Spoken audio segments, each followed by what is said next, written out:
Batman Returns was directed by Tim Burton and stars Michael Keaton, Danny DeVito, Michelle Pfeiffer, and Christopher Walken. This time around, taking place around Christmas time in Gotham, new villains appear, including the Penguin, played by Danny DeVito, Catwoman, played by Michelle Pfeiffer, as well as a very creepy Christopher Walken.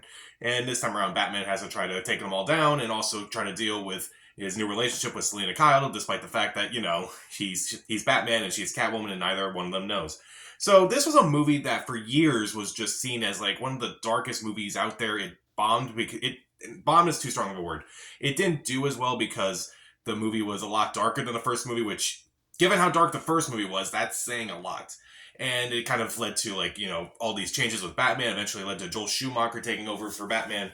And over the years, it's kind of grown in popularity. And to me, I definitely like this movie a lot more upon rewatching it multiple times.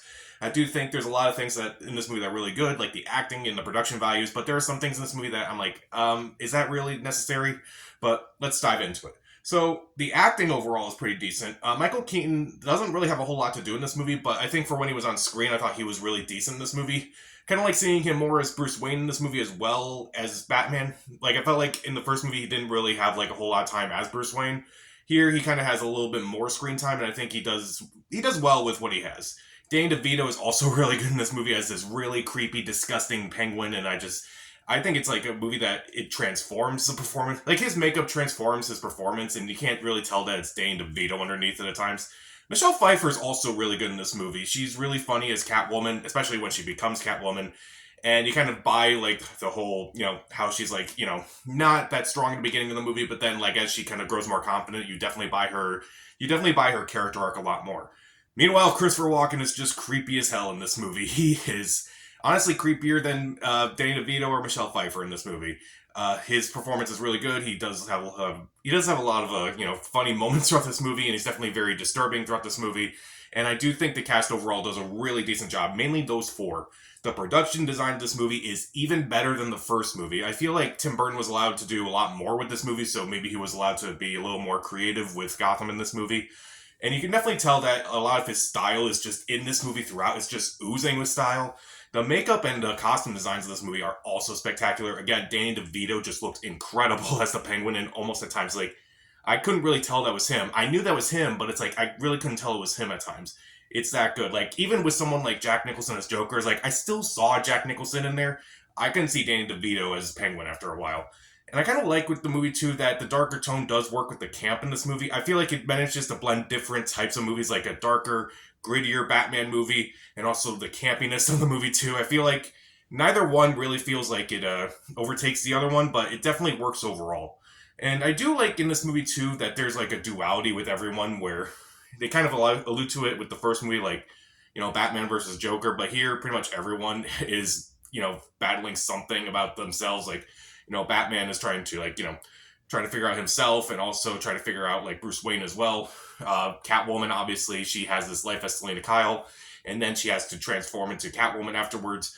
Even the Penguin, he tries to find his parents at one point and try to find out where he was come from, but then he kind of just realizes, no, I'm just kind of like this disgusting monster, and that's how Gotham will always see me. And even Christopher Walken kind of has that too. Like, he's seen as this billionaire, like this really, really great guy and everything in Gotham, and clearly he does a lot of awful things in this movie. He pushes Michelle Pfeiffer out a window at one point. He's really creepy with her, and you definitely tell in this movie that everyone is battling something in this movie. Meanwhile, it is still pretty darkly funny. Mainly the dialogue is actually pretty funny. Like, there's that scene again where Max Schreck pushes Selina Kyle out the window, and Christopher Walken is just being really funny with her. Like, at first he's being really creepy. He's like, eh. And then all of a sudden they're laughing, and then he turns around and then he pushes her. Like, that was uncomfortably funny. Like, I was laughing, but I was definitely uncomfortable with with what was actually going on. Danny DeVito gets a few good lines here and there. Some lines I probably can't say on the internet. I probably can, but I don't want to. Even Michelle Pfeiffer, after she becomes Catwoman, she becomes a lot more sarcastic, a lot more dry, and I feel like her character arc is also, again, really good in this movie. And there are a lot of great scenes in this movie. Like, I do really like the opening scene with the Penguin being born, and his parents are like, we can't deal with this monster. I do like that because, for the most part, it is silence, and also it kind of just sets the tone perfectly for the movie. Like, his parents are, like, out, and they're just out and about. They're like, okay, we're just taking the baby for a stroll, and all of a sudden they're like, let's just throw him overboard. It's definitely dark and definitely sets up the movie perfectly, but I kind of like it just because it doesn't have any dialogue in it. I do like the fight at Christmas time with Batman and all of the Penguin's goons. That was also kind of fun, and admittedly, that's kind of where Catwoman gets her first like taste of like being like an action hero, basically. Not hero, but or villain. It's like kind of just seeing a life outside of her boring life as an assistant. Where it's like, okay, she tases that one goon, and it's like, okay, that's pretty funny. Catwoman's transformation is also pretty fun, despite the fact that the whole scene is a bit goofy, where it's like, okay, the cat is licking the blood off her fingers. That I think was a bit too far. And also, like the fights that Batman and Catwoman have are really funny, especially given the fact that they're also trying to form a relationship as Bruce Wayne and Selina Kyle. That I thought was really well done, and the climax is pretty fun too. Like everything kind of just comes together at the end. Max Schreck, he gets blown. He basically Catwoman is like, she's got her rest of her lives, and she's just gonna use it to try to kill Max Schreck. And then she has that taser from earlier, and she like uses it to kiss Max Schreck, and that's how he dies and everything.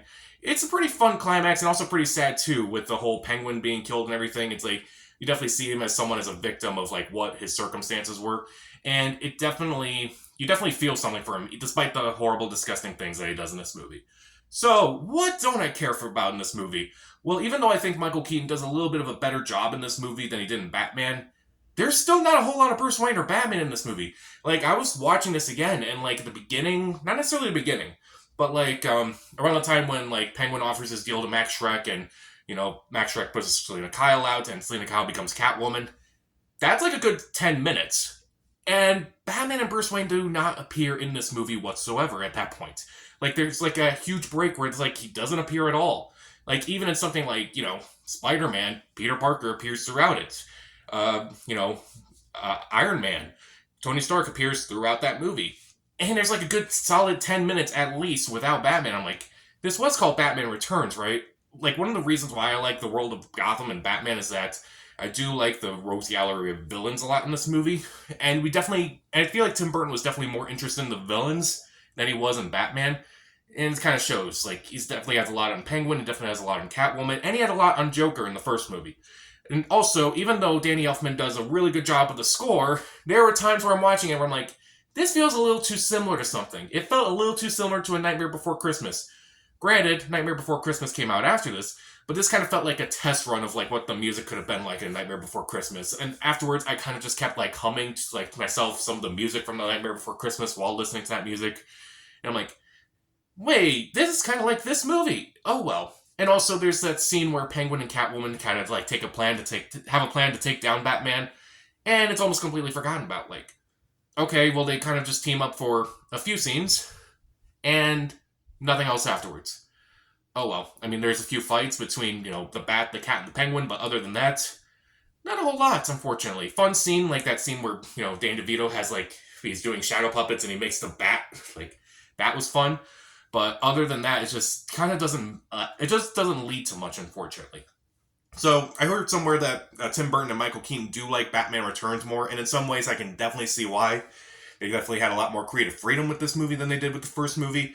I do have issues with it, obviously, but I do think the acting's really good, the production designs are really good, the themes are a lot more interesting than the first movie, the darker tone does work, it is kind of comically funny throughout the movie. There's a few great scenes in this movie, the makeup and costume design are absolutely spectacular, but Batman's not really in the movie in a movie with his name in it.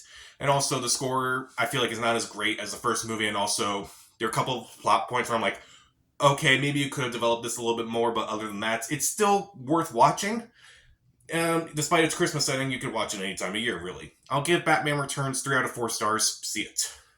So, what is the most underrated superhero movie in your opinion? Comment down below, subscribe to the channel. This is Pat. Stay safe.